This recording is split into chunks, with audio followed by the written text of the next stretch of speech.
They're European football's great underachievers. So much talent, so little to show for it. Always word perfect in rehearsals. This summer, can Spain remember their lines? And onto the big stage. Coming up, all you need to know about Slovenia. Everyone's outsiders who've worked a miracle just to make it this far.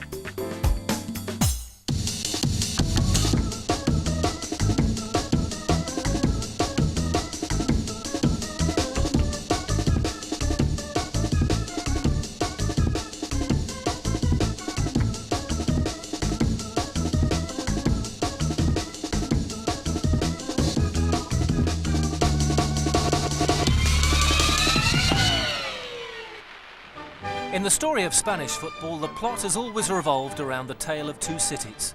Madrid, the Spanish capital, and Barcelona, the pride of Catalonia. Barriers of language, culture and politics have divided them since the Spanish Civil War. Today, this most passionate of regional rivalries is played out most vividly when Real Madrid meet Barcelona on the football field.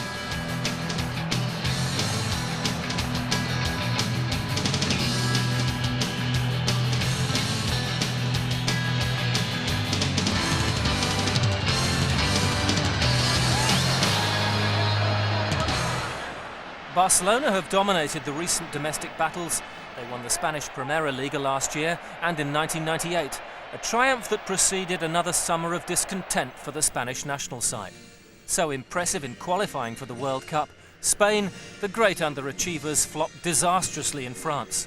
Unbeaten in 4 years, they lost 3-2 to Nigeria in their opening game, drew with Paraguay and took the early flight home, despite beating Bulgaria 6-1 in their final game. With the talent they've got in Spain, they didn't play to potential. And they know that.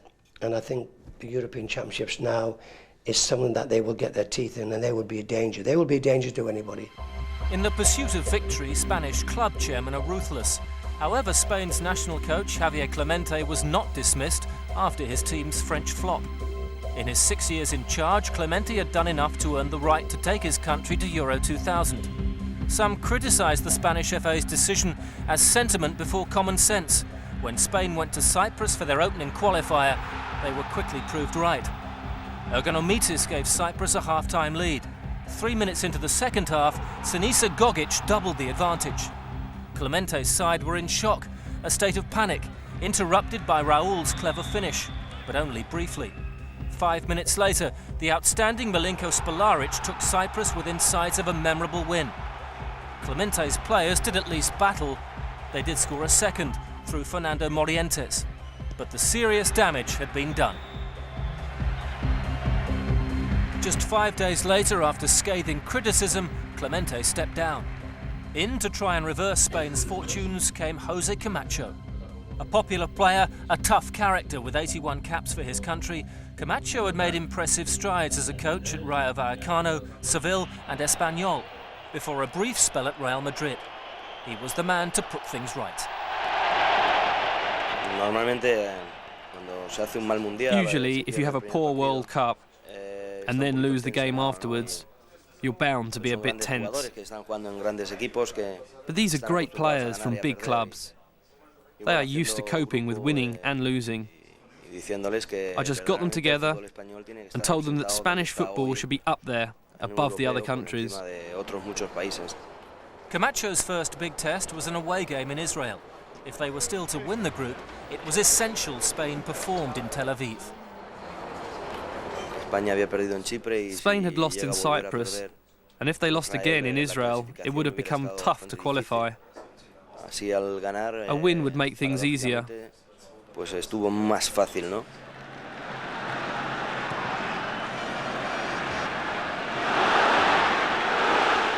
at the approach play is impressive here, and it'll fall to Alon Hazard. It's a great strike too!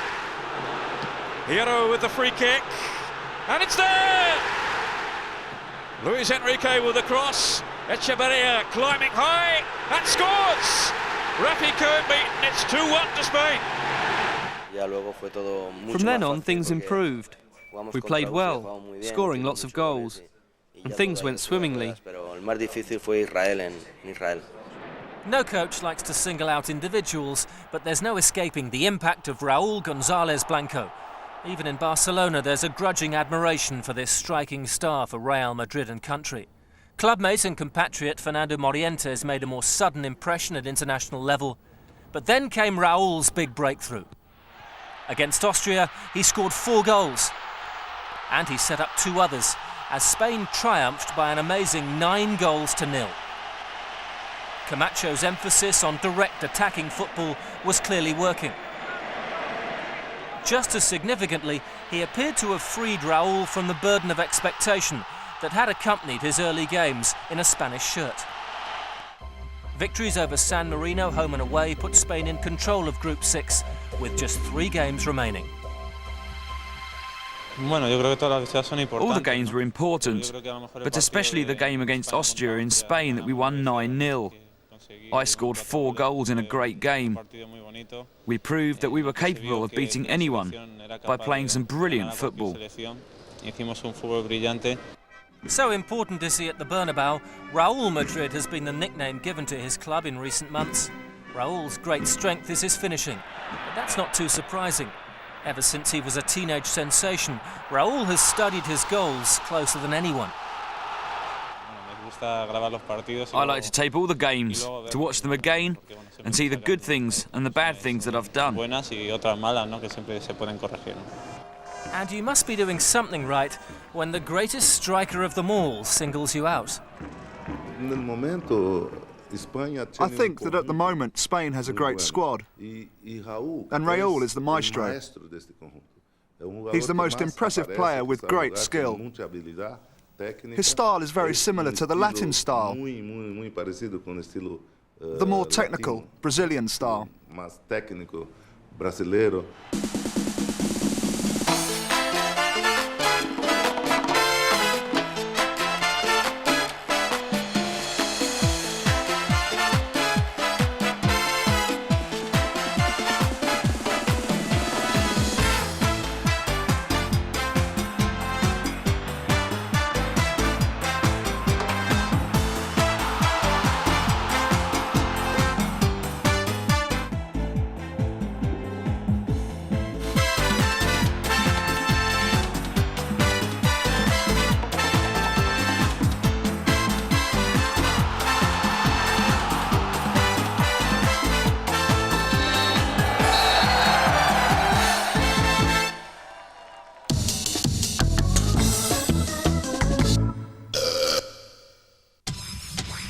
Now here's a piece of film that Spanish coach Jose Camacho is keeping secret from his team.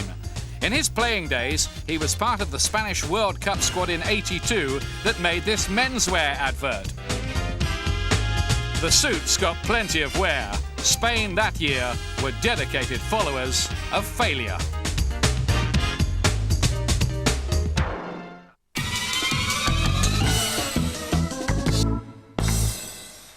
The unique challenge facing any Spanish national coach was highlighted at the start of Jose Camacho's reign. In December 1998, the major regions played their own games in front of massive crowds. In Barcelona, Catalonia beat Nigeria, Spain's conquerors at the World Cup months earlier, 5-0. It was strong ammunition for those who want regional teams to take the place of the united Spanish selection. The English shirt or the Argentinian shirt means a lot to the people of those countries. Half the people in Spain don't really support the national team. It would be a very different story altogether if Catalonia or the Basque Country had a national team. If Spain are to prosper then, much depends on key players like Josep Guardiola wearing their national shirt with pride. Guardiola, the Catalan captain and fulcrum of the Barcelona side, is essential to the smooth workings of the Spanish team. He's their dictator, the link man operating just in front of the back four. He's a central figure, not just on the pitch, but also off it, having a great influence over his teammates.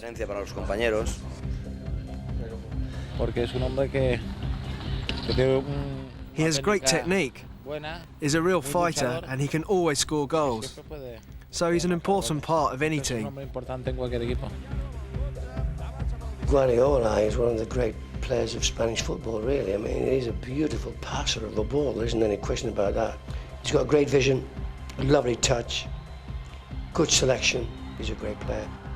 Like Spain, Guardiola has much to prove this summer. Injury stopped him from playing at France '98. He's reaching his peak and knows it's time for Spain to deliver when it matters. We shall see. First of all, we have to play, and to play well. And like everyone else, if the team is playing well and winning, then I will be too. But if we start losing, then everybody plays worse. That's the reality of football. Guardiola's Barcelona sidekick Luis Enrique won't be there.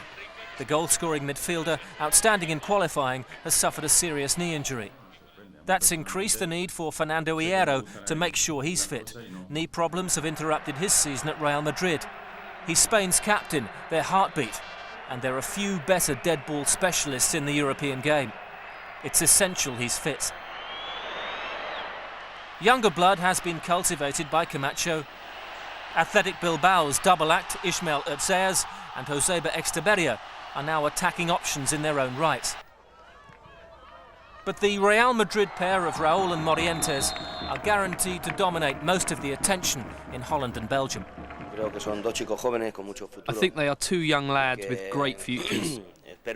I hope they really make a name for themselves with Real Madrid and for the national team. We'll just let them get on with it. It will need Barcelona and Real Madrid personnel pulling together if Spain are to prosper.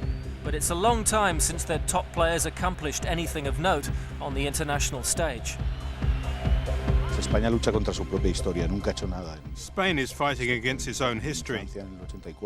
They've never had any success except in France in '84 and years ago against Russia in '64.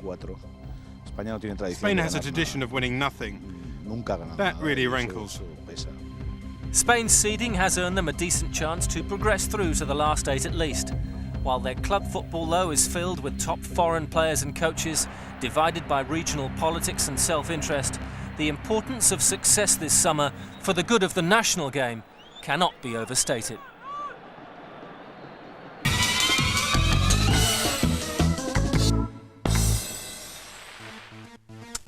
Charleroi, named after Spanish King Charles II, is Belgium's third largest city and its youngest. It's only 50 kilometres from the capital, Brussels. This is a city that takes pride in its greenness, but it was once the centre of Belgium's coal belt. Some wonder if the small stadium, which holds only 30,000, can cope with the security headache of England against Germany.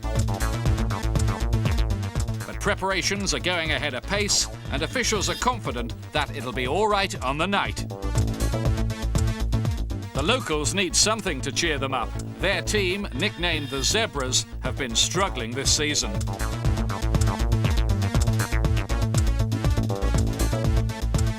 But Euro 2000 should give the fans something to really shout about this summer.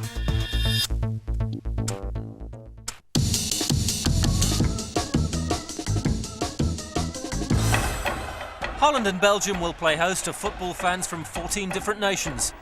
Some will be more welcome than others. There's no avoiding it. Hooliganism is a big issue.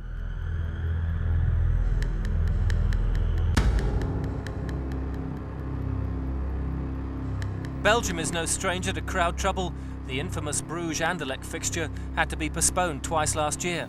Threats of organised violence between the two rival sets of fans have overshadowed the game in recent times. The Heysel Stadium tragedy in Brussels in 1985 will linger long and painfully in the memory. In Holland, hooliganism has also surfaced at club level. Feyenoord's name has been tarnished by crowd problems. At national level, the Dutch fans are renowned for their colourful, generous support. Unless Germany are the opposition. At Euro 92, a battle exploded on the streets of Gothenburg. After England fans rioted in Marseille during France '98, and after a French gendarme was almost beaten to death by German hooligans in Lens, the England-Germany clash in Charleroi has been pinpointed as potentially explosive. The tournament organisers are working closely to detect and prevent organised hooligan armies causing problems. There has been huge expenditure on security. Police presence will be massive. Garages may be converted into makeshift prison cells. Town mayors will have special powers to arrest people they suspect are intent on causing trouble. A strict policy has also been introduced to stop tickets getting into the wrong hands. I know also that the controls cannot be 100%, but if you sell your ticket to someone else, you must know that your name is on the ticket and that you are responsible if something goes wrong.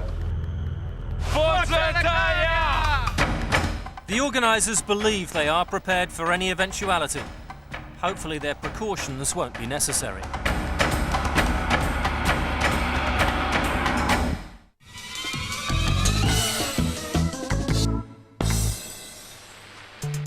Tales of the unexpected. Little Slovenia, part of the former Yugoslavia, have made it to Euro 2000.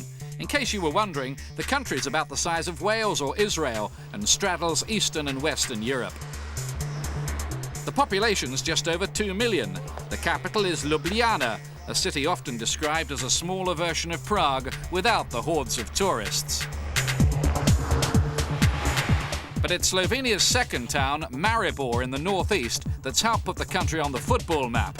In 1999, Maribor Tijatanik won the league and cup double.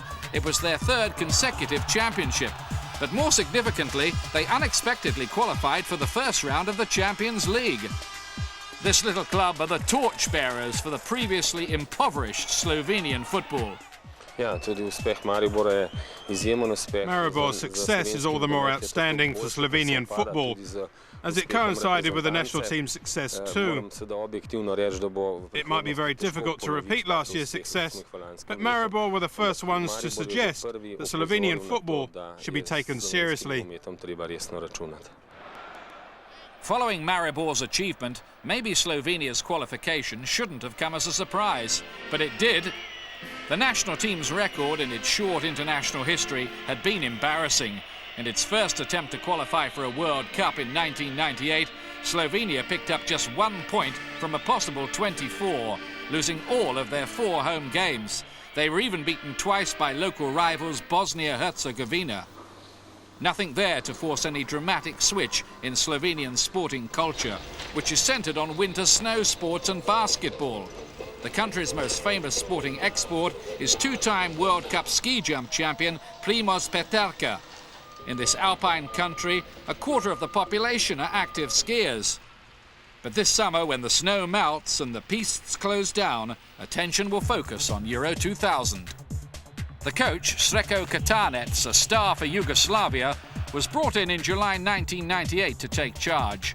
He needed no references. He'd been Slovenia's outstanding player of the previous decade, having played for several top clubs, including Sampdoria, where he won the Italian title.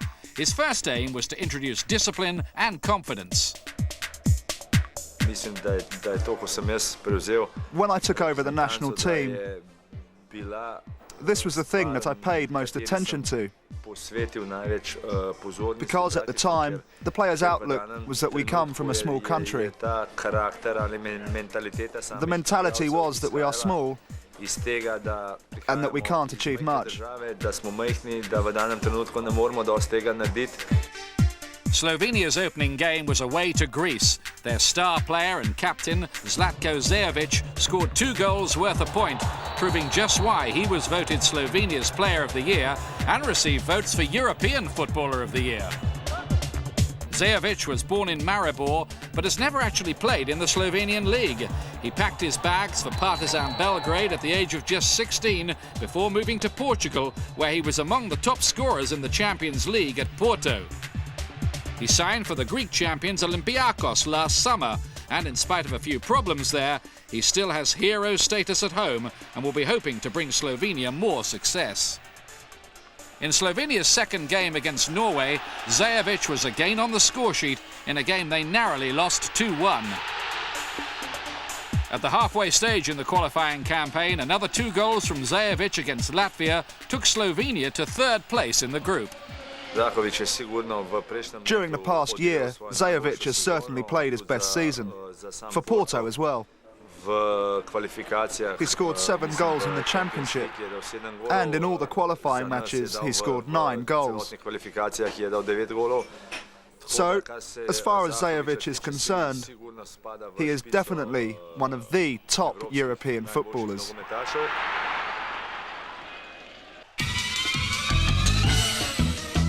The team are catching on, but what's the most popular dish in Slovenia? Is it A, mushrooms, B, apple pie, or C, egg and chips?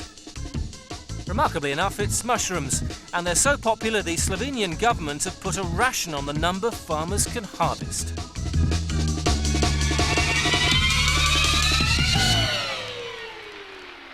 Slovenia's fans had known nothing like it. Their team had done superbly to finish second in their group, and that earned them a playoff against Ukraine with their galaxy of Dynamo Kiev stars. Frankly, their chances looked bleak. Slovenia went into the first leg at home missing their first-choice keeper, Maribor's Marko Simeunovic, who'd been in great form in the other qualifying matches.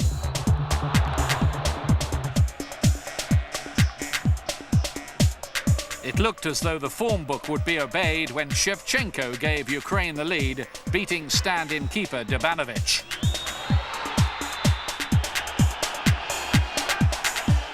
But that man Zajovic came up with an equaliser, scoring his 20th international goal.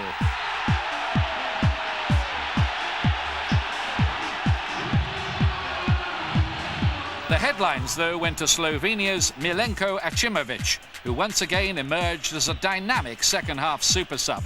For the second time in qualifying matches, Achimovic came on and changed the game.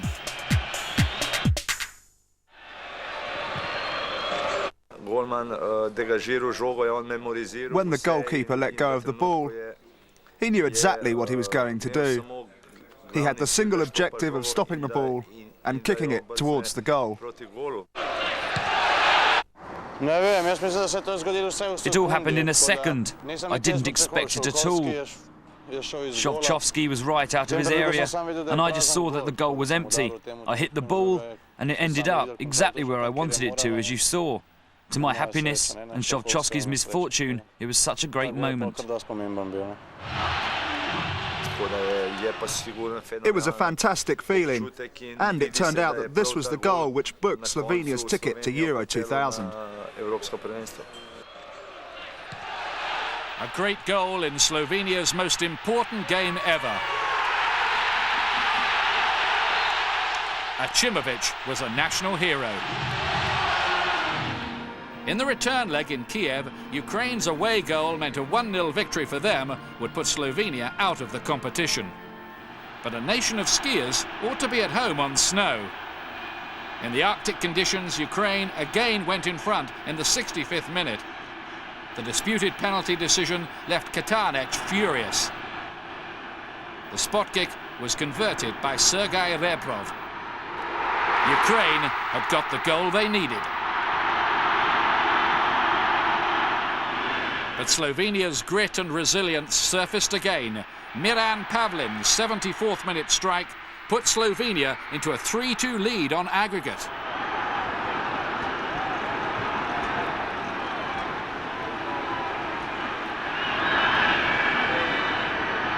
The final whistle amid the surreal snowbound scenes was like a symphony to the men from unfancied Slovenia. Against all odds, they'd made it.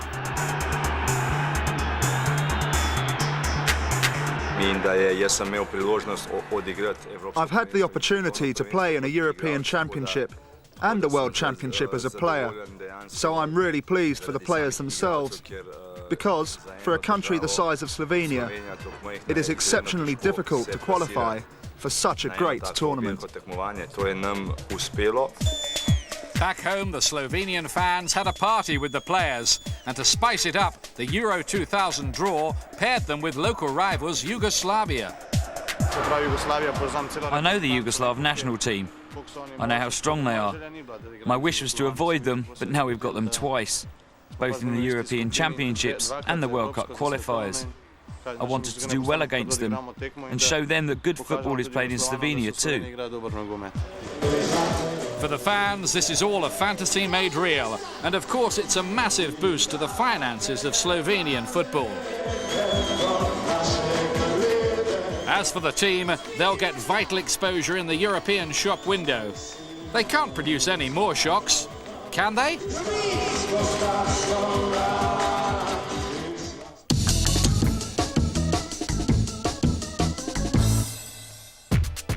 Once again, they're flying south for the summer. In the qualifiers, there was a new coach and the same smooth flow to Norway. But are they real contenders for the title? Yugoslavia were 8 years ago until civil war intervened. More conflict has only made their gifted side more determined to make up for lost time.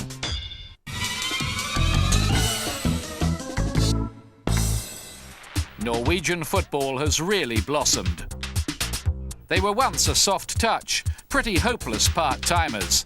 Now they travel in football's fast lane.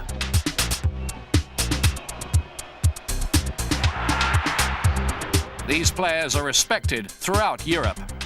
Egil Olsen, the coach nicknamed Drillo, was the man who started the revolution.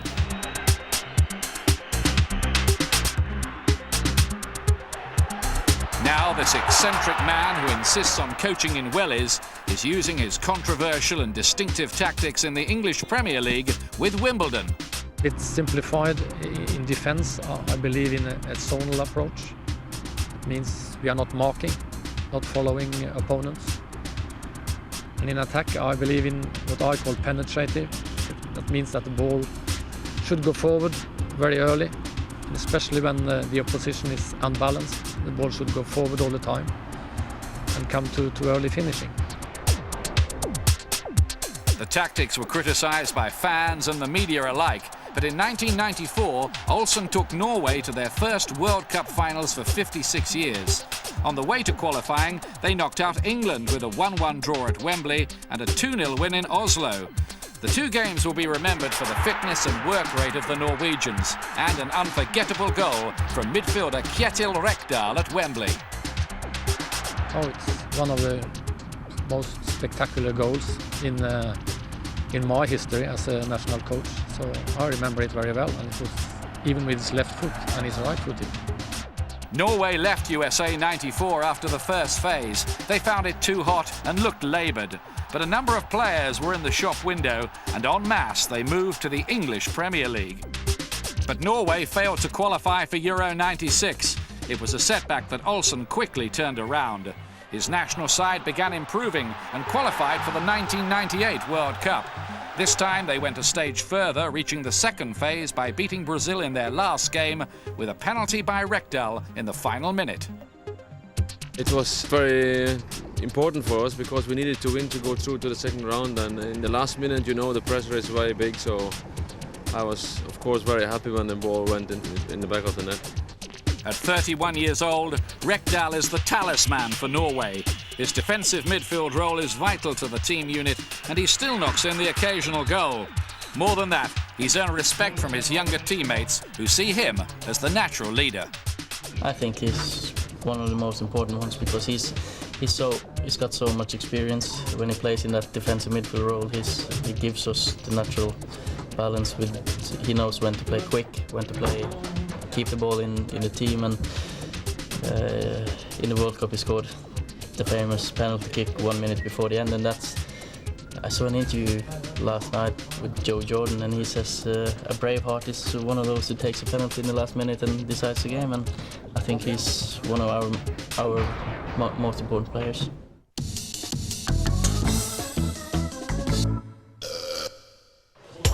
Forget the Italians, even the French. When it comes to being dab hands in the kitchen, Norway were the cordon bleu star turn on the road to Euro 2000. After qualifying comfortably, the squad relaxed by making Europe's football press a slap-up meal.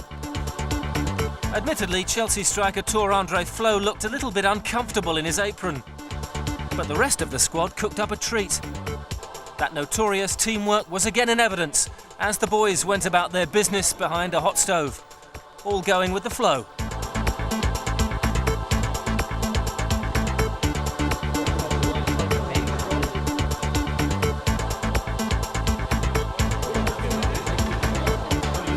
So if it's true the way to a journalist's heart is through his stomach, Norway won't be short of decent headlines this summer. Then again, most of the football press will eat anything.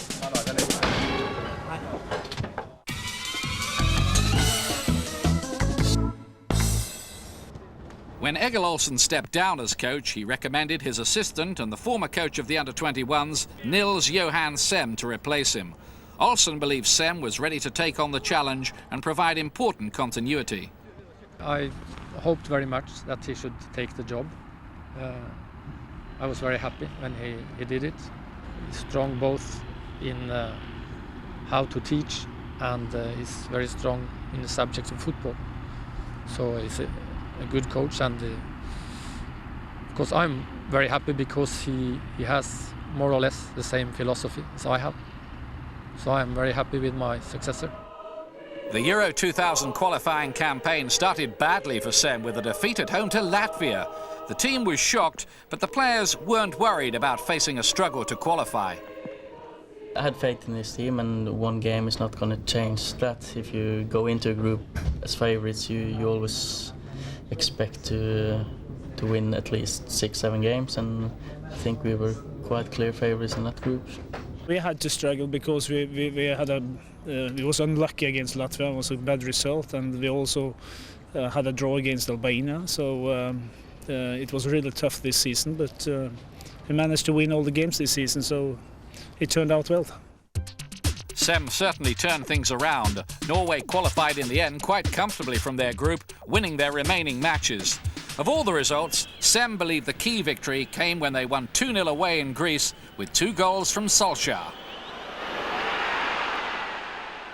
Of course, the result in Greece, in Athens, in the end of March, that was a very, very important win for us because we got very confident after that game, and we played very well. And we also in the next game we played well against Georgia, and then it just has gone our way after that.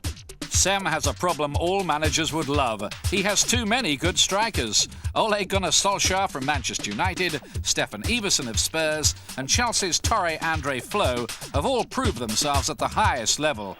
Rather than drop one, he simply picked all 3. I think we're going to play 4-4-1. We don't play 3 up front. Me and Solskjaer have been playing in the midfield, but we've been very offensive, and they've been working well for us, and we scored a lot of goals, all 3 of us. So hopefully we can play the same way and score a lot more goals. But we have to wait and see until the tournament starts. If Sem does play 4-5-1, it'll mean Flo will be the out-and-out striker. His height is of benefit to the long ball tactics for winning the headers, but Flo's also a natural goal scorer who can strike from anywhere. Iversen has been excellent for his English club Spurs and for Norway. A teenage prodigy at Rosenborg, he joined Tottenham 3 years ago. Injury halted his progress in London, but now he seems to be fulfilling all the potential he showed as a youngster. Stefan is a very competent player. He's first of all, he's strong in the air, but he has also a very good touch, and he has good vision. So he's more or less a complete player, and will be very, very valuable for Norway in Euro 2000. The final member of the trio is the Manchester United super sub Solskjaer, who came off the bench to score the winning goal in last year's Champions League final. He gives a realistic appraisal of Norway's chances in this summer's big tournament. Obviously, we don't go into the European Championship thinking we can win it, but you never know. Denmark won it 8 years ago, 7-8 years ago, and if we're lucky, we can go quite far. But to qualify from the group must be our main priority. And they have a good chance. Spain looks strong, but Slovenia are rank outsiders, and Yugoslavia didn't live up to expectations at the World Cup. The Norwegians are dangerous at set pieces. They have a strong work ethic, epitomised by Tottenham's Øyvind Leonardsen. Liverpool wingback Vegard Hegem has flair and pace. Keeper Frode Olsen is solid, but it's about the team, not individuals. The thing is that we have a very complete, very, very, very good team. The team spirit is very important for us. But it was important to get Miklan back in the team because he's a sort of player that we didn't have in the group. So I'm very happy to have him in the team again. Norway's players might have donned those chef hats for the press recently, but they're not giving up the day job and think they have a successful recipe there too. I think if we can play at our best level, we can win the European Championship. But if we don't play good, we also can go out in the first round. That shows how small the difference is between now with the best teams in Europe. So every game will be very hard. So if we don't perform, then we have no chance. Chances are good. If they are lucky in decisive matches, they could win it all. Probably they won't win, but they are strong enough to beat anybody. And it's a team very difficult to beat. So if they are lucky, they could win it.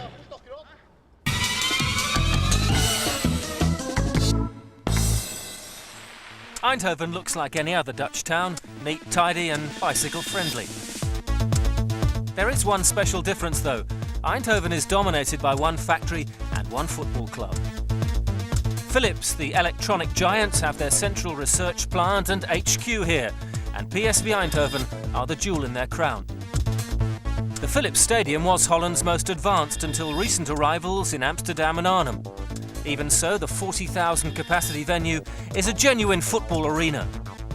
1 in 5 of the Eindhoven population work for Philips, and just about everyone loves PSV. Gullit, Koeman, Romario and Ronaldo are among the legends who've worn the red and white shirts in PSV's last 2 very successful decades.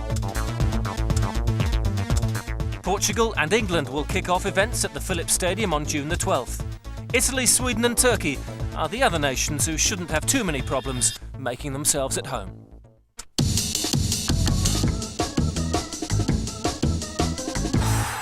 Who scored the best goals in the qualifiers? Here's our top 5. Here's Adrian Ilya. Turning well. Oh, and he's golden it too! It's an absolute beauty then from Ilya. Wonderful vision from the Romanian star. Ziege und Scholl. Gesucht und gefunden. Wunderbar gespielt, ein Traumtor. Bierhoff als Vorbereiter für Christian Ziege, den jetzt schon zweifachen Torschützen. Michael Owen now. Manneman to Owen again. Going for goal. Oh, and what a goal! The smile says it all.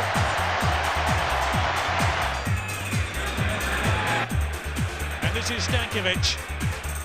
Oh, what a fantastic volley by Stankovic! He really got hold of this one.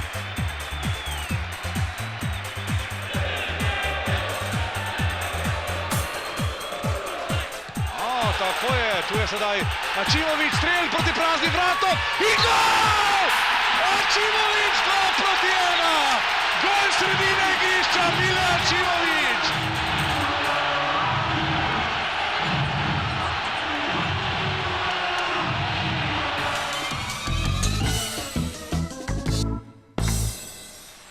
Belgrade, 1999. A decade ends as it began, with the people of Yugoslavia enduring conflict. The 92 civil war had splintered the country into 5 independent states: Croatia, Slovenia, Bosnia, Macedonia and Yugoslavia. It was not a good time to be a footballer. Built around their greatest club side, Red Star Belgrade, Yugoslavia had reached the 1990 World Cup quarter-finals. Then came war, and by the summer of '92, UEFA were forced to ban Yugoslavia from the European Championship finals. Denmark, who replaced them, went on to win the tournament. Yugoslavia's football exile would last until 1996. The new independent states removed their sides from the Yugoslav League, leaving Red Star and Partizan Belgrade as the only clubs of note, but they were banned by UEFA from European competition. The sanctions meant the best players had to go abroad. There are now more than 1,000 Yugoslavs in leagues around the world. Što se tiče rata, mnogo je uticao, jer Jugoslavija je dobila sankcije 10 godina. You know, we had sanctions for 10 years. Our sportsmen could not represent us in Europe. This was such a pity. I mean, what does sport have to do with politics? Let Europe see our world-class players, Mihajlovic and Mijatovic. Slobodan Santrac oversaw Yugoslavia's return to international football. exploiting a new nationalism and some great talent, Santrac took Yugoslavia to the World Cup finals in France. But against Holland in the last 16, their belief and luck ran out. A new tournament meant a new coach. Milan Zivadinovic had the task of taking Yugoslavia to Euro 2000, a challenge that paired his nation with neighbours Macedonia and their bitter rivals Croatia. They would meet for the first time since civil war. Ireland at home was Yugoslavia's first game, the calm before the storm. They did just enough in Belgrade to make a winning start. Kovačević, evo prilike i gol!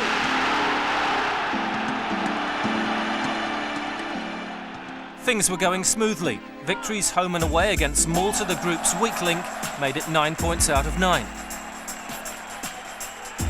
Then in March 1999, on the eve of the much-anticipated first meeting with Croatia, the Kosovo War began. President Milosevic's ethnic cleansing program led to NATO intervention and a bombing campaign against Yugoslavia. The air raid siren sounded. Once again, football would have to wait. There were bigger priorities. Yugoslavia's players returned to their clubs across Europe. In a show of solidarity, many refused to play while the NATO bombing continued. Some attended political rallies. In London, the former international Sasa Čurčić refused to play for his club Crystal Palace, risking the wrath of FIFA and UEFA. I was so gutted and so disappointed when the FIFA and UEFA they start to send some message that I shouldn't brought politics in a football, which I find very ridiculous, because when I supposed to be the part of the European Championship in Sweden, they kick us out because of problems in my country. UEFA was under pressure to ban Yugoslavia from Euro 2000 if Milosevic failed to withdraw his troops from Kosovo. But the tournament organisers, the Euro 2000 Foundation, were staying positive. Look, 29 March of 99 is not yet 10th of June of 2000. Let's hope that there will be political solutions for the actual problem, because such situations are of course incredibly sad and are really against the spirit of sport, bringing everybody together. So I hope today that we will have the opportunity in June 2000 to receive members of the 51 countries making that marvelous family that is UEFA.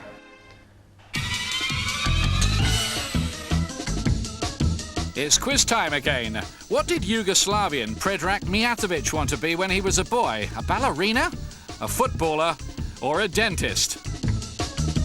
And the answer is a dentist. Now he's just painful for defenders.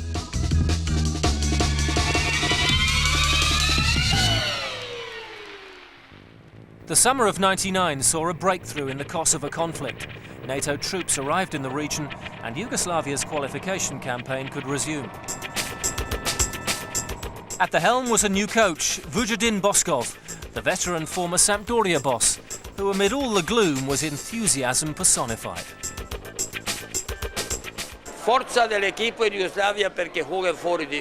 strength of the Yugoslavian team is that they all play outside of Yugoslavia. And when they come back, they want to show they are Yugoslavs and Serbs.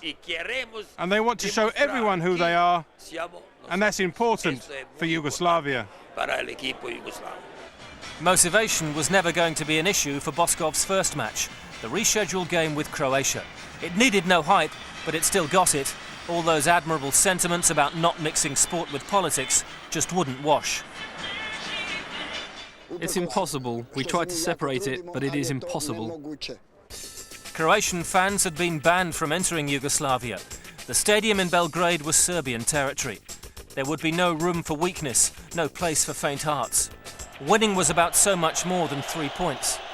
For the players, balancing emotion with clear thinking would be the challenge. Any hopes that the nationalist further wouldn't be that extreme were expelled when it came to the Croatian national anthem, barely audible above the jeers and boos of the home support. A surreal occasion had only just begun. Even Croatia's experienced team looked intimidated. In the opening minute, Predrag Mijasevic went so close. But Croatia refused to play scared. Davor Suker was so unlucky. The home side appeared edgy. Fortune smiled on their captain, Sinisa Mihajlovic. 10 minutes into the second half, things were well and truly shrouded in controversy. A power failure plunged the stadium into darkness. Some suspected a Milosevic plot to sabotage the game, but anti-government chants only sparked more controversy. Police fired tear gas into the crowd. Some fans, eyes streaming, fled the stadium. The game did resume, but there were no goals.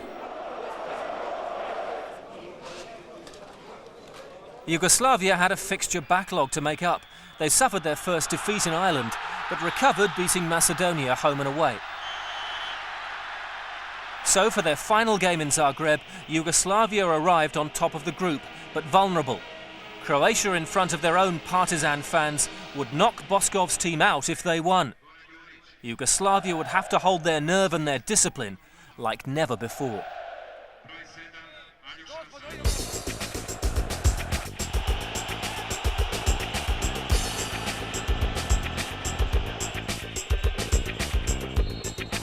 Shuker off the line by Kroll.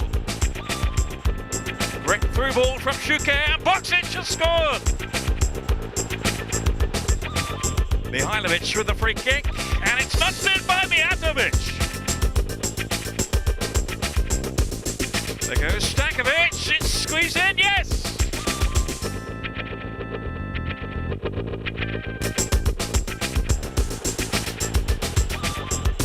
Oh, that's dreadful, that from Murkovic is going to be in trouble here, and indeed he's sent off.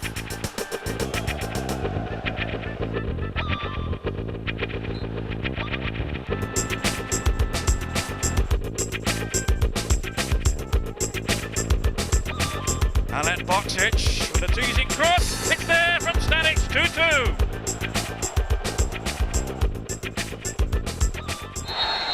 It was a match that mixed skill with cynicism, but Yugoslavia's 10 men held on at 2-2. Croatia had been eliminated.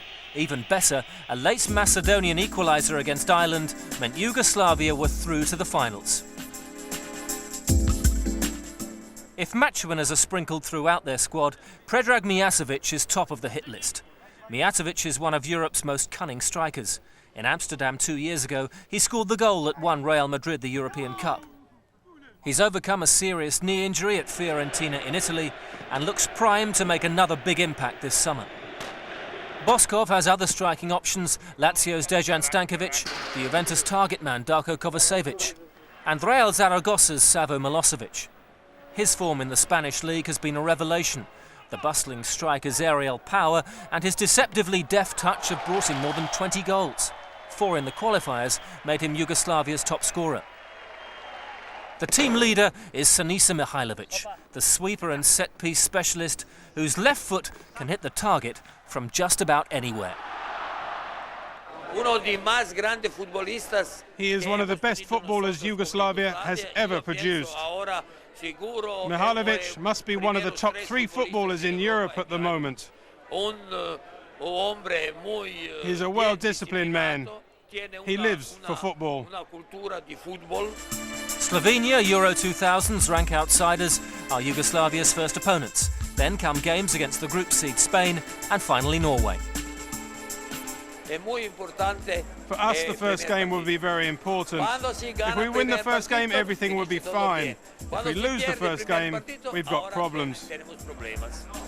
It's a group that sees Boskov renew old acquaintances with the Spanish coach, Jose Camacho, and the Slovenian boss, Sreko Katanec. Camacho played under Boskov at Real Madrid, Katanec at Sampdoria. They'll appreciate the veteran's tactical know-how and his powers of motivation. Crucial if Yugoslavia are to make a real impact on the tournament. At the World Cup in France, their technical level was as good as any team's. It just wasn't allied to real conviction. Boskov has tried to improve the togetherness of a squad of individual talents spread right across Europe.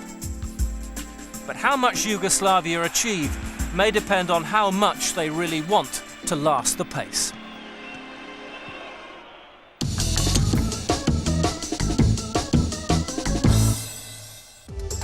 England had a bumpy ride to Euro 2000, but Kevin Keegan got there in the end.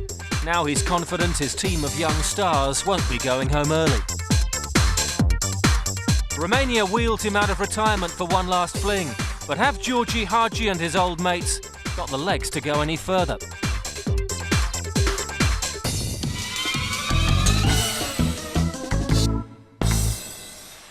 For once, every England fan was in agreement.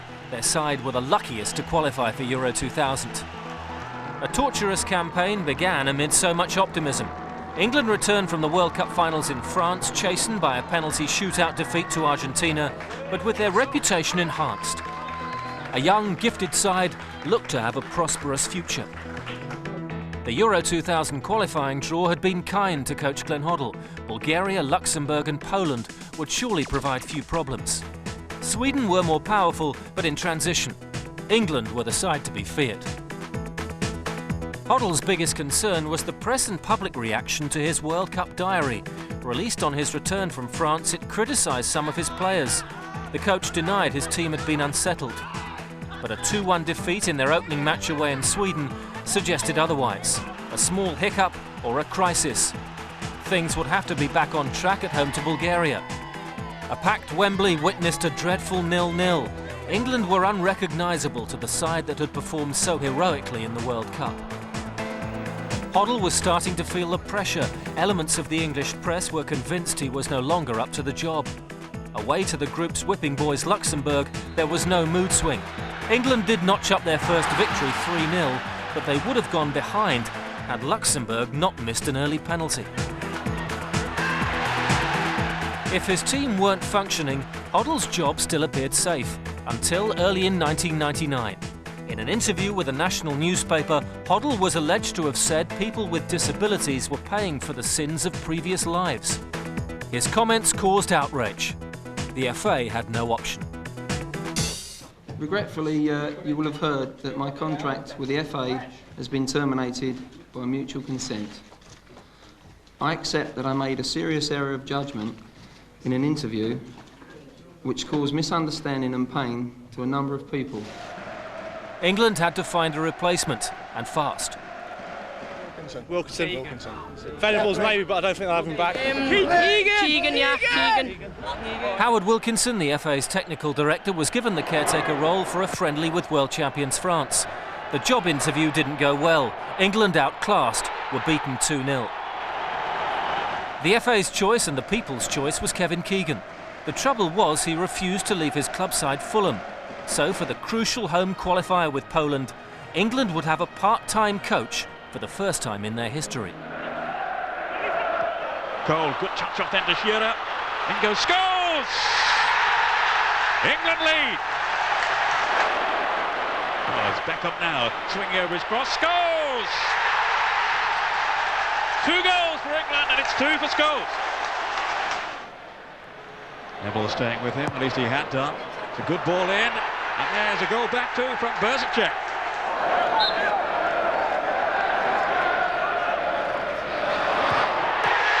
And Scholes has his hat-trick. 3 for England, 3 for Paul Scholes. And mission accomplished at first for King Kev. But Sweden had won all their games, and their trip to Wembley 2 months later would offer a clearer guide to England's powers of recovery under Keegan. The bad news, 0-0. Sweden's defence sucked the life out of England's attack. Scholes was sent off. The good news, Keegan had fallen in love with the job. He would be full-time from now on, contracted to World Cup 2002.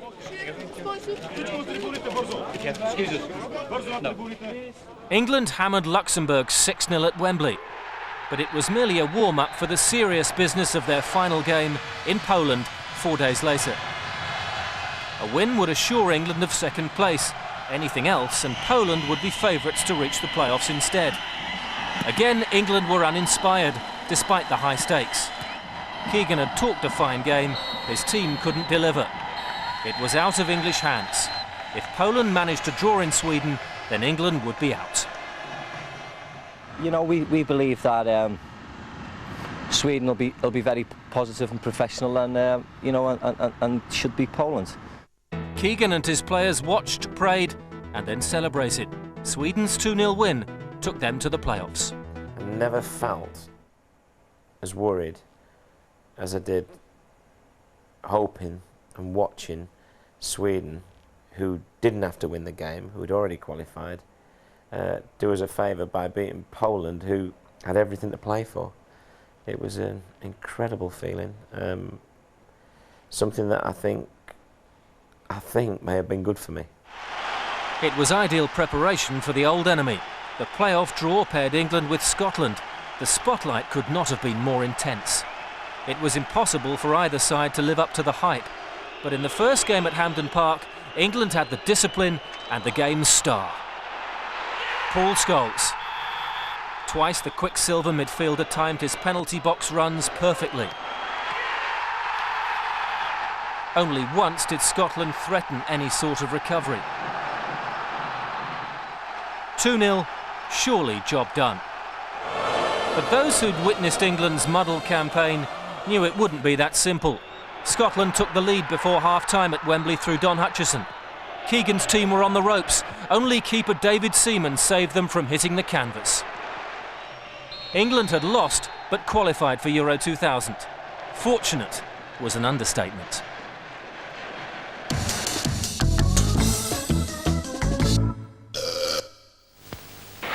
In his playing days, Kevin Keegan was big business, hired to endorse products such as aftershave. The hairstyle was different, and as an actor, they said he was a rather good footballer. Nothing beats a good workout, Henry. And nothing beats a great smell of Brute. Oh, yeah, splashy on all over, Henry. Here, how would you like to be in a Brute commercial? God, fame at last.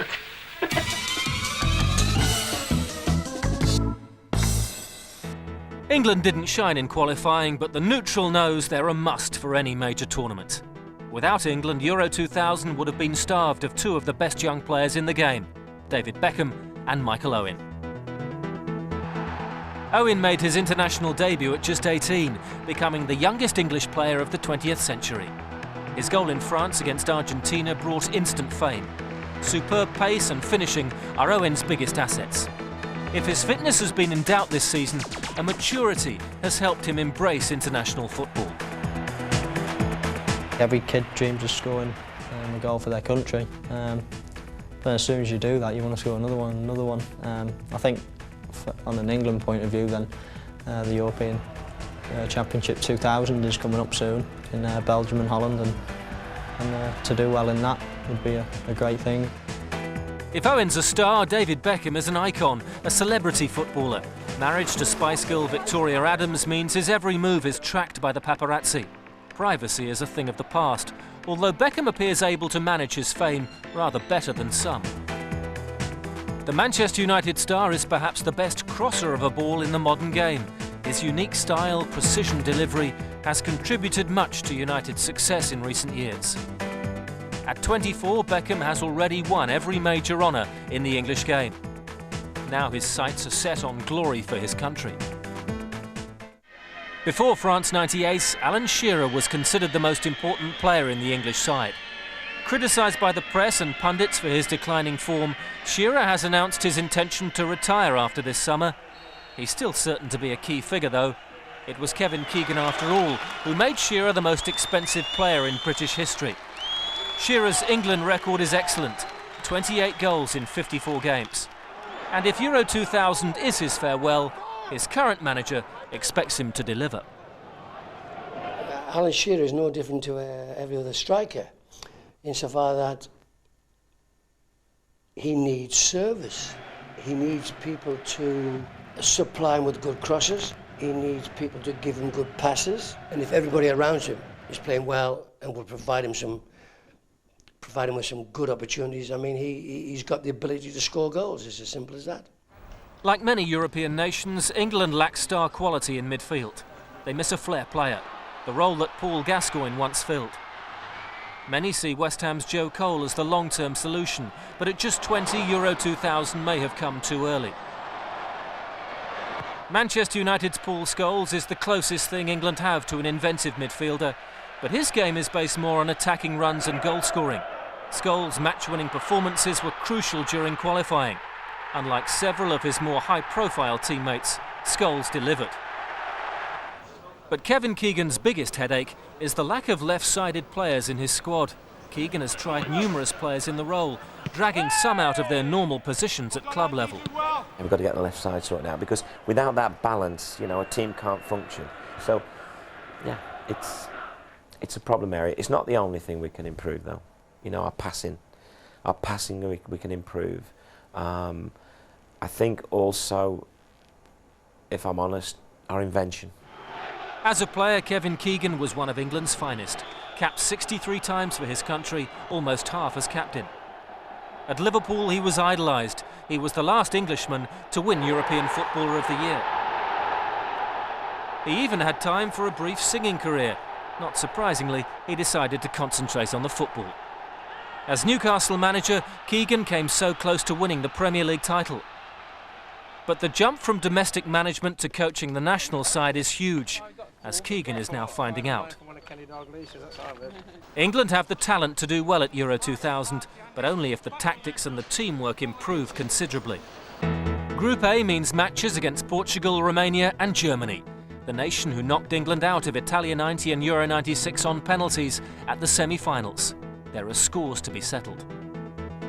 I'd like to think we'd beat Germany.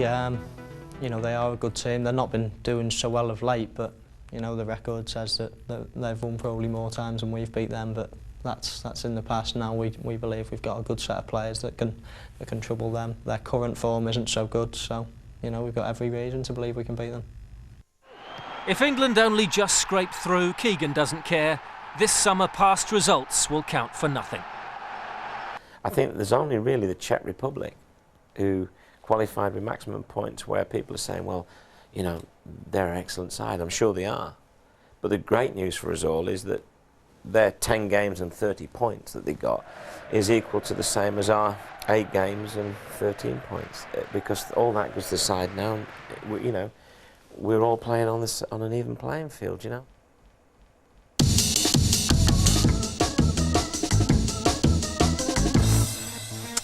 Arnhem's place in history was secured in the Second World War. Today it's a quiet, pleasant little Dutch town. Just a stone's throw from the famous Rhine Bridge is the futuristic Gelredome with 30,000 air-conditioned seats. Swipe cards aid security. Troublemakers won't get very far here. But the Gelredome is unique in the world. Not only does it have a sliding roof, it also has a sliding pitch as well, which can be removed within hours, leaving the arena free for rock concerts and the like. And all the time, the pitch waits outside, free from wear and tear. Arnhem's first match is Italy against Turkey. The town with a past is taking football into the future.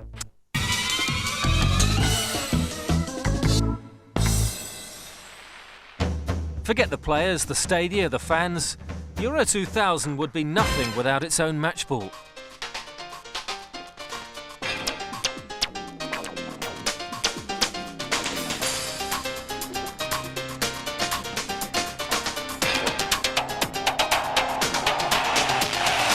The equipment Terrestra Silverstream has been especially designed for Euro 2000. Here's the science. Compressed gas-filled micro-balloons and syntactic foam give the ball a more accurate direct flight to its destination. FIFA approval does not come easy. Adidas put the Silverstream through a series of rigorous tests, measuring rebound capacity, water retention and pressure consistency. More speed, more goals, that's the idea. And the superstars seem to like what they kick. It's very light. It feels very good, very soft. When you shoot the ball, it goes incredibly fast. I've used it a few times, and you know, striking the ball is excellent with it. You know, it's a fast ball, it's a soft ball, and when I strike it, it seems to swerve a lot more and go a lot faster. Faster, deadlier. Goalkeepers, watch out.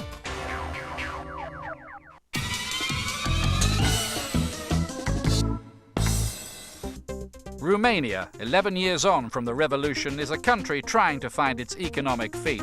But some exports are world famous, like Georgi Hagi, one of the great footballers, Dan Petrescu, the goal-scoring defender, and Gica Popescu, all stars, but team players too. Romania has no real football past. Its legends are all living. Hagi was expected to retreat to a life of domestic bliss after the last World Cup, but events have taken a strange turn. The man they call the Maradona of the Carpathians continues to weave his spell, a scorer of vital goals and veteran of 3 World Cups. At 35, he can't possibly be the force of old, but that wonderful football brain is still working, and his free kicks always spell danger. The little man is nothing more or less than a hero to the people of Romania. The day he got married was treated like a royal wedding with blanket TV coverage. And who else could be named as Romania's footballer of the century? This is for each player now. When in your country you give this trophy, I think is very nice for me. Hagi, you might recall, announced his international retirement after France '98. He went off to Turkey to play for Galatasaray with his Romanian teammate Popescu. At the same time, Angel Iordanescu bowed out as coach to take over the Greek national side. In came Victor Peciucă, not a universally popular choice. During the reign of the despised dictator Ceausescu, he served time in jail for political reasons. But he could hardly have had a softer start in the Euro 2000 qualifiers. With no Hagi in the Romanian lineup, little Liechtenstein provided the opposition, and hardly anyone provided the crowd. An embarrassing attendance of 2,500 saw Romania win the mismatch 7-0.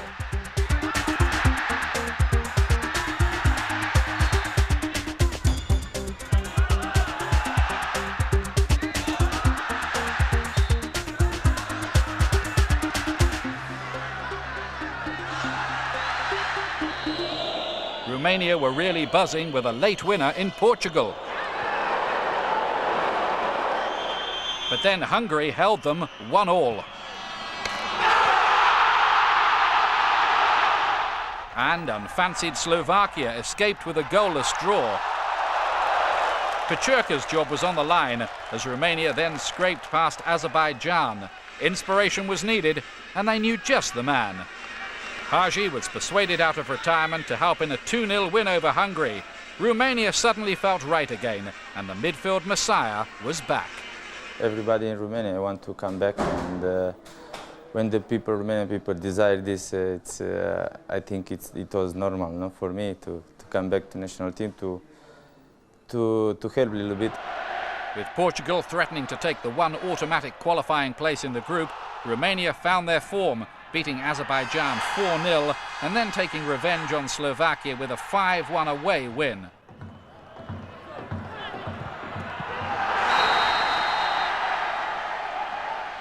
As they prepared for the crunch game with Portugal, the table was tight. Romania were just a point clear with 2 games left. The victory would settle it, and it looked good when Hagi's deft header put them in front. Then Luis Figo came up with an equaliser. But the 1-1 result and a last-day win over Liechtenstein sent Romania to Euro 2000.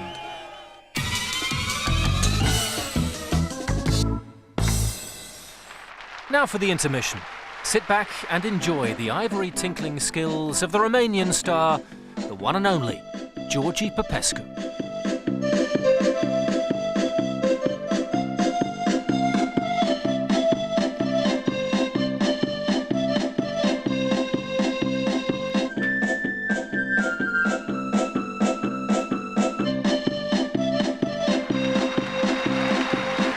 Thanks, Georgie.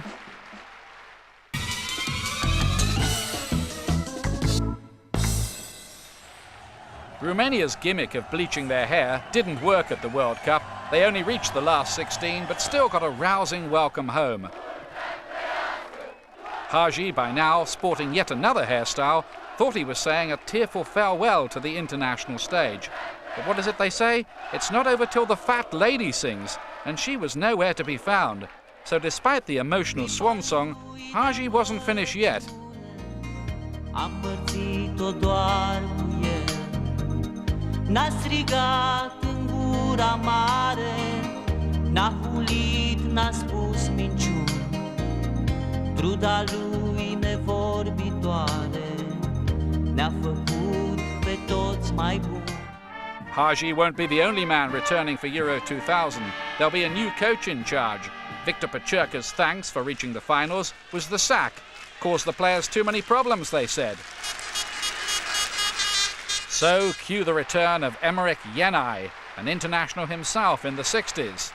He took Romania to the 1990 World Cup in Italy, and before that he was the mastermind of Steaua Bucharest's European Cup winning side. It was a spectacular qualification, well deserved by Romania's team. As I have not directly participated in it, I now take the opportunity to congratulate Victor Pečurka and the national team for their successful qualification. Hagi has played with Yenai before, both at Steaua Bucharest and with Romania. They seem to be running a mutual admiration society. It's a very good trainer. It's a big experience, and we won the League Champions League with Steaua and made one World Cup in the Italia 19. I think it's very big experience and a very good trainer. Hagi is a player of the utmost value, who is crucially important in any team he plays for. Hagi can single-handedly decide the outcome of a match, naturally if helped by the others around him.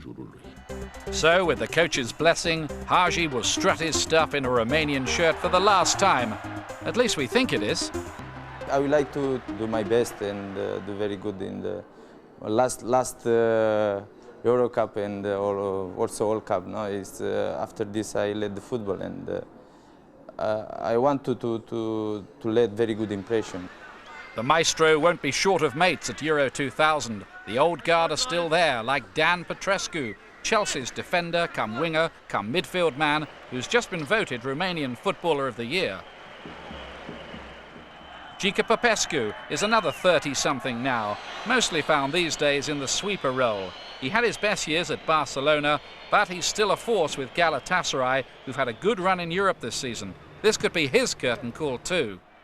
The erratic, bull-like but dangerous Viorel Moldovan has come up with 4 goals in the qualifiers, but the Fenerbahce striker needs to be at his best after a less than convincing World Cup. Adrian Ilya is the focus of attention among Romania's new generation.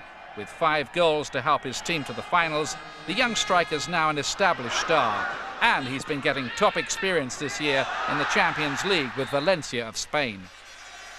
Ilya is a player who's full of tricks, and he seems to be developing a very good chemistry with Moldovan.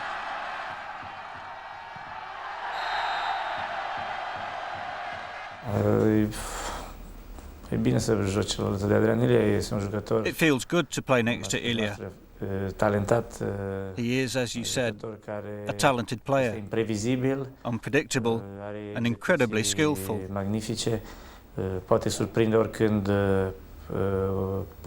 He's often able to surprise the opposite team's goalkeeper and defenders due to his inventiveness.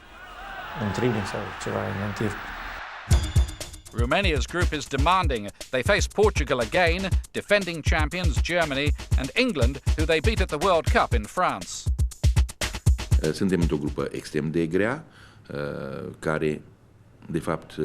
We are in a very tough group. The toughest group in Euro 2000, in fact.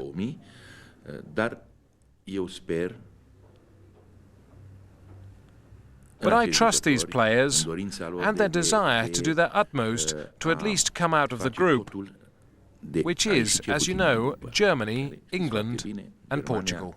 The tournament provides a final bow for a generation of Romanian stars. They ooze class but often flatter to deceive.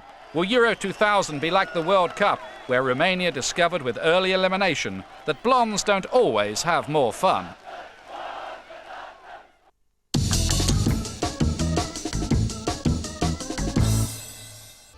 Portugal beat Spain for the right to stage Euro 2004.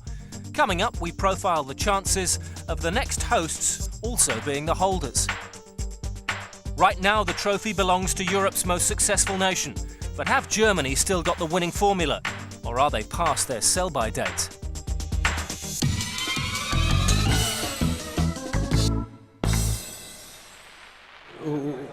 A Portuguese player is a skilled player, a player with great talent. Very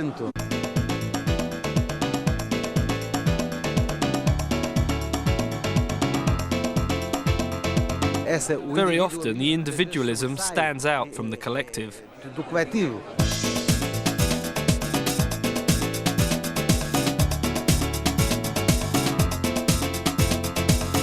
Portugal has many great players who play for some of the top clubs in Europe.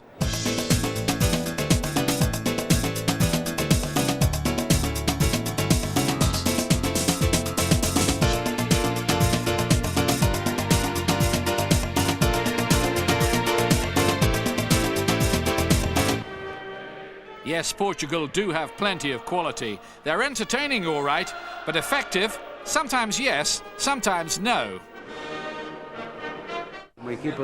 In great European teams, the group effort is more obvious, and that's what is lacking in Portuguese football. And by improving these qualities, we could build a much stronger team. But Portugal certainly have experience. They can still count on the players who won the 1989 and 91 World Youth Championships and who went on to form the nucleus of the Euro 96 squad, which reached the quarter-finals. There are some dazzling stars like Luis Figo of Barcelona, one of the most underrated players in world football. Paulo Sousa of Parma.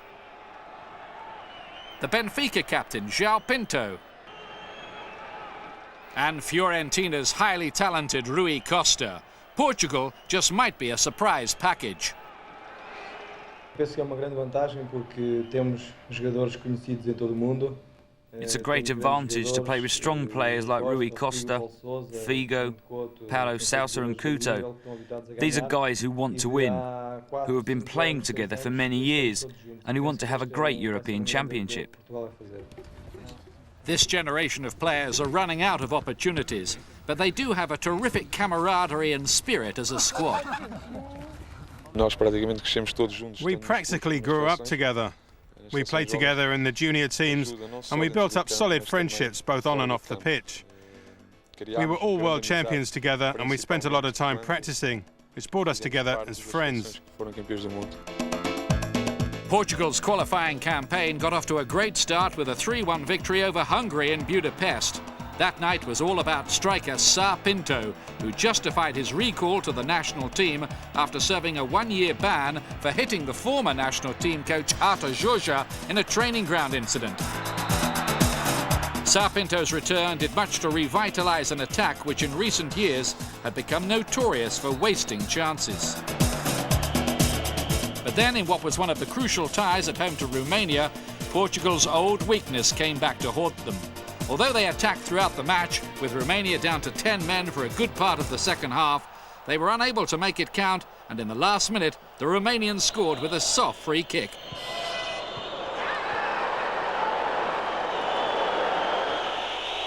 The home support were shocked and waved white handkerchiefs in disgust. They were left to think about the goals that should have been.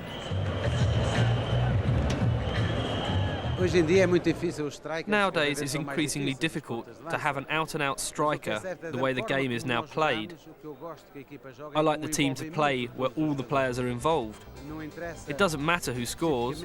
What's important is how it is played and how opportunities are created. Portugal struggle to score in big games, but they often give the minnows a fearful hammering, like poor Azerbaijan. The 7 Portuguese goals in that game were scored by 5 different players.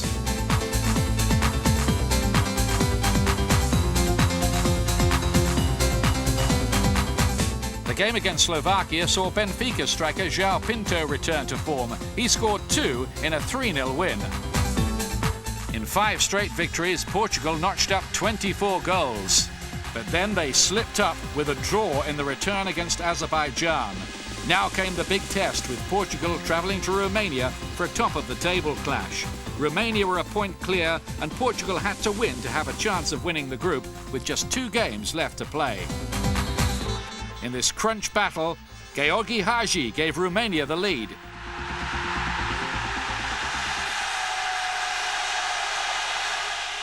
But the superb Luis Figo came up with an equaliser. Final score 1-1. Would it be enough for Portugal? Now for a little Portuguese culture. What would you expect to see Portuguese people doing at the Festo de São João? Is it juggling tomatoes, playing football with cabbages, or hitting each other on the head with leeks? Yes, for some reason, it's hitting each other on the head with leeks.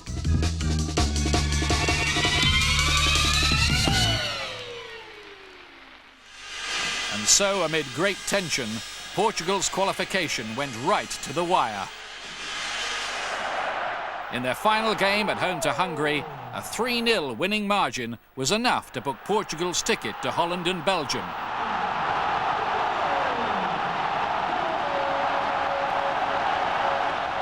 They finished as the team with the best runners-up record in all of the groups. Ultimately, no playoff was needed. Portugal were through. It was unfortunate that we lost against Romania in Porto. After that, we performed consistently, not to our best of our capabilities, but we are confident in this European Championships.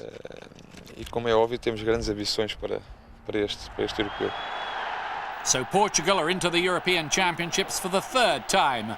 But in 4 years' time, they'll be in the finals without kicking a ball, as hosts.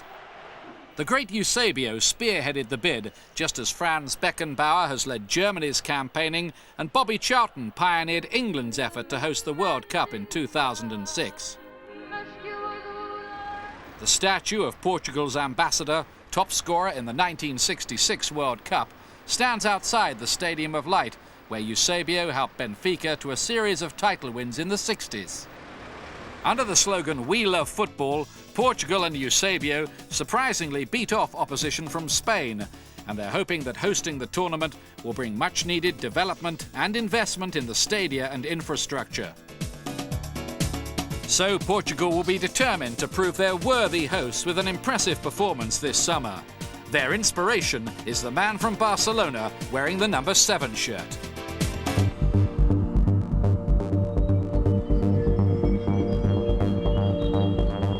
Well, I know Luis Figo very well.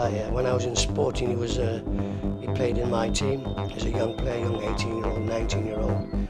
Then I had him with Barcelona. He's an outstanding player. Very talented. Very strong. In great form. Good dribbler of the ball. Can go past people. Good crosser of a ball, he can pick people out. He has the ability to score goals.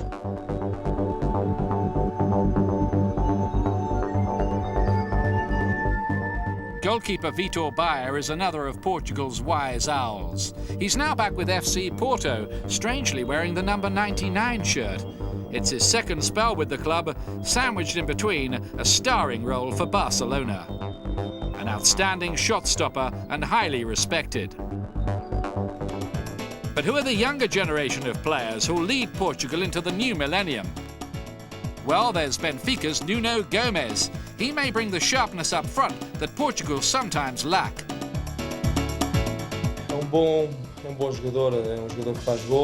Nuno Gomes is a very good player and a good hitman. He's a youngster who delivers constantly. He plays together well with João Pinto up front. Another young player who may get a chance is Barcelona's Simão Sabrosa.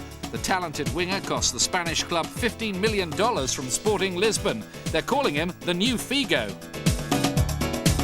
So Portugal's mix of old and new will face England, Germany and Romania yet again in a difficult Group A.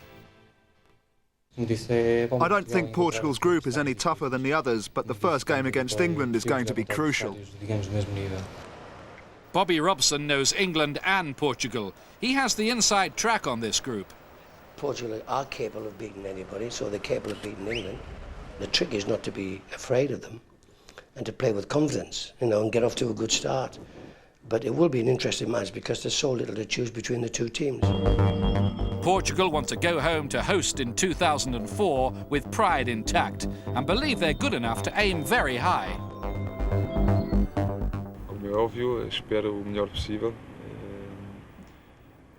For me, and above all for the national team, I hope I can still contribute to this team and help to make history for Portuguese football. But Portugal do have to shake off their reputation as underachievers.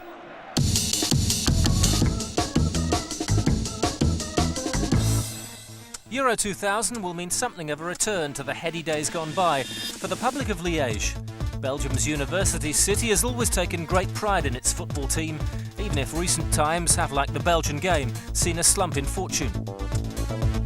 The 30,000 Sclessin Stadium has been home to Standard Liège since 1923. The 60s and 70s saw them dominate Belgian football. Raymond Goethals and the current Belgian manager, Robert Boissège, are among those coaches who've tried to raise the standard. Fans should have little problem getting around the compact centre of a city that still retains much of its medieval charm. Although, of course, the Sclessin Stadium, not the Opera House or the Market or the University, will be the first port of call for most visitors this summer.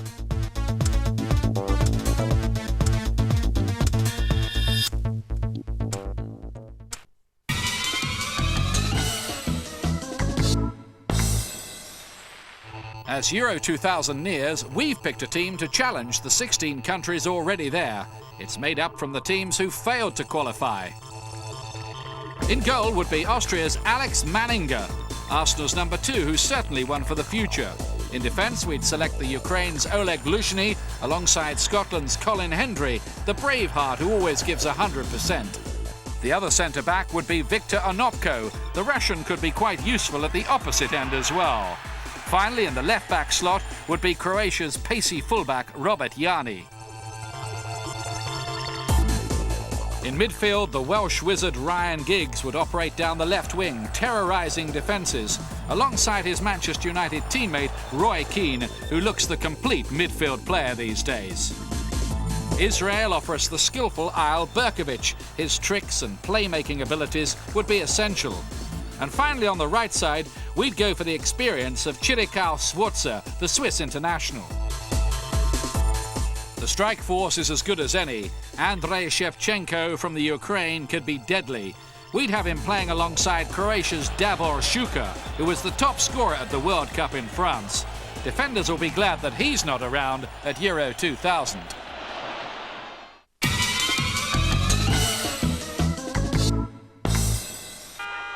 Four years ago, Germany reached their 5th European Championship final. At Wembley, a golden goal from Oliver Bierhoff won them their 3rd title, an awesome record. The side, led by Bertie Vogts, wasn't the most gifted. Bierhoff hadn't even been a first choice. But Germany had returned home with their 5th piece of silverware in 30 years, having peaked once again when it truly mattered. I don't know what the secret is, but we've always had a very good football team at the moment it mattered. And of course, we've also had our share of luck. It goes deeper than that, according to the man who lifted the trophy in '96. The reason for Germany's success can be traced back through decades of history. First of all, we are very ambitious people. Maybe it has to do also with the history of Germany. They had to build up their own country twice after 2 world wars. So they know how to work hard. But 2 years ago, the work ethic formula began to look rather rough around the edges.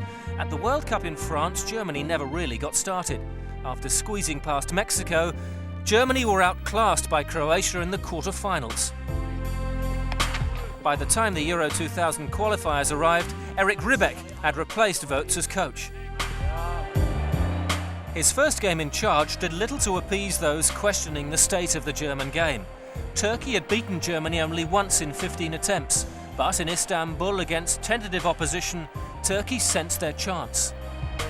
Significantly, a comedy of errors in the German defence and some panic-stricken goalkeeping by Oliver Kahn contributed to the winner, bundled in by the Turkish striker Hakan Şükür.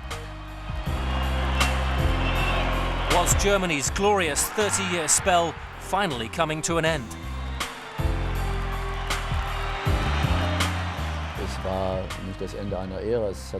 It wasn't the end of an era. It was just that lots of changes had taken place. Some older players retired, young players came through. I hope we can succeed in coping with these problems at the European Championships. It was very hard after that we failed in the World Cup, so we had to begin, and we began very bad with when we lost the match against the Turkeys. So what did Ribbeck have to put right? Veteran stars like Kohler, Müller and Klinsmann had retired or gone past their best. Indeed, there were those in Germany who felt they should have been replaced before France '98. Klinsmann is now 35. The Klinsmann from today, they don't miss. But the Klinsmann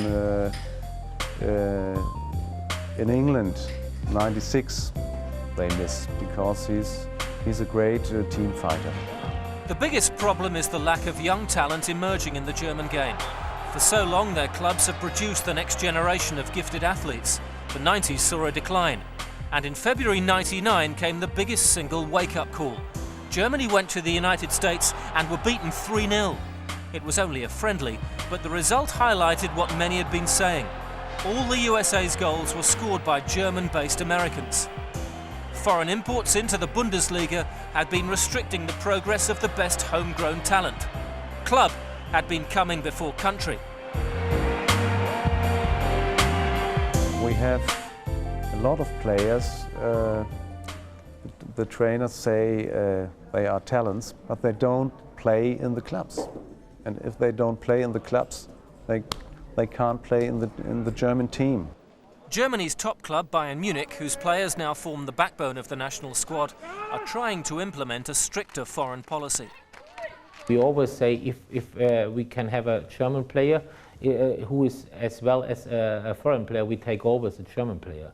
And a foreign player has to be minimum 20-25% better than the German player. Yet the fact is, the Bundesliga is the best supported and the most commercially successful league in Europe. Top clubs have never had it so good. Yet Ribbeck says it's time they started to think longer term.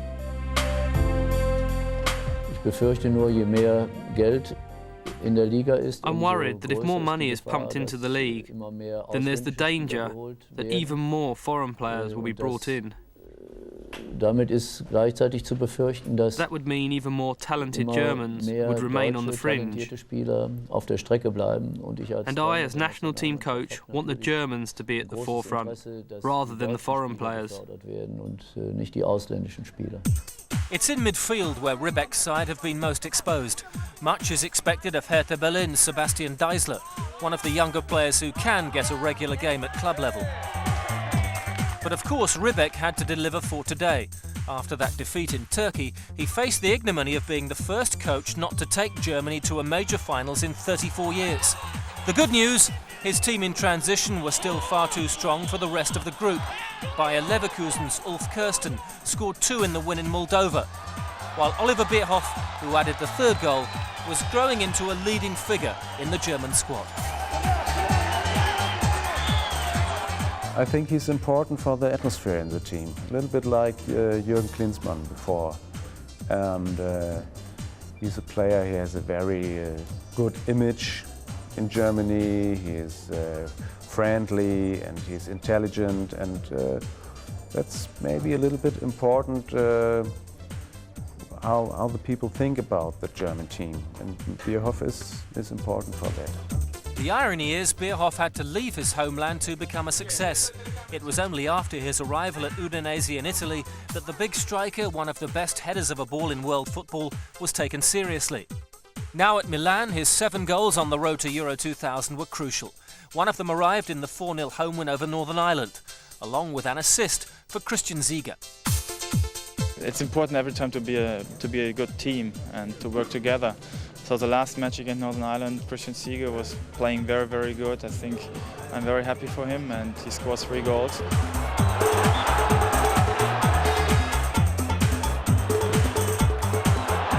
That is very important also. Other players like Jens Jeremis, like Didi Hamann, they are very aggressive in the midfield. So every player has his importance in this team.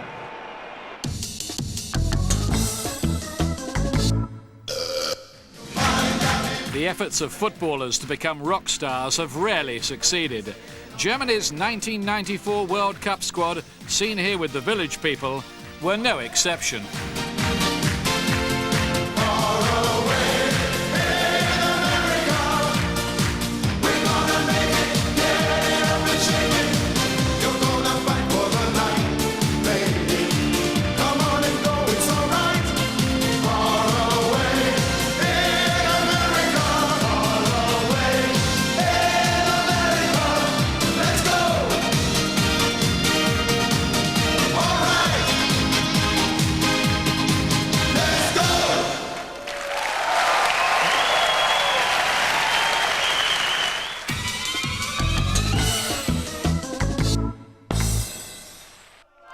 For all their problems, Germany recovered well after that opening defeat in Turkey. 6 wins in a row meant a draw at home to the Turks would take them to Euro 2000. The events in Munich were hardly inspiring, but Ribbeck had learnt to be practical.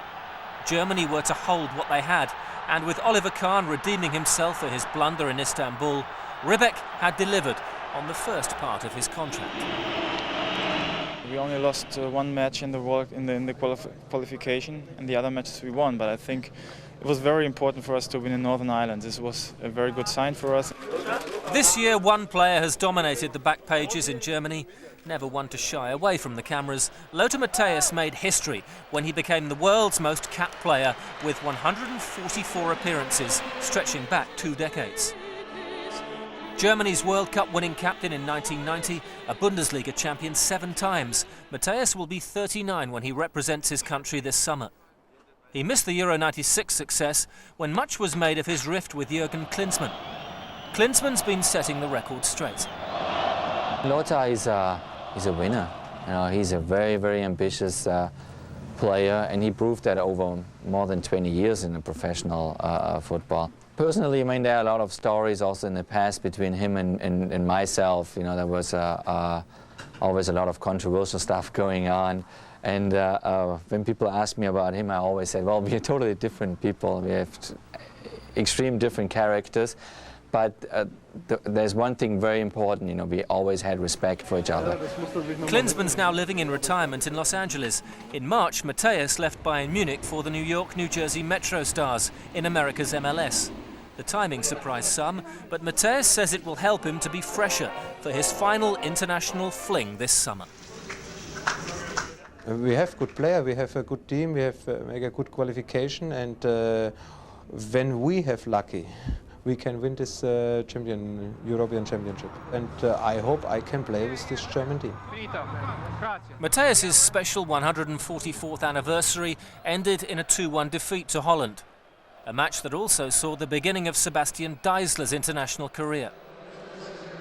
The game itself underlined Germany's lack of creative talent in midfield and their lack of pace in attack.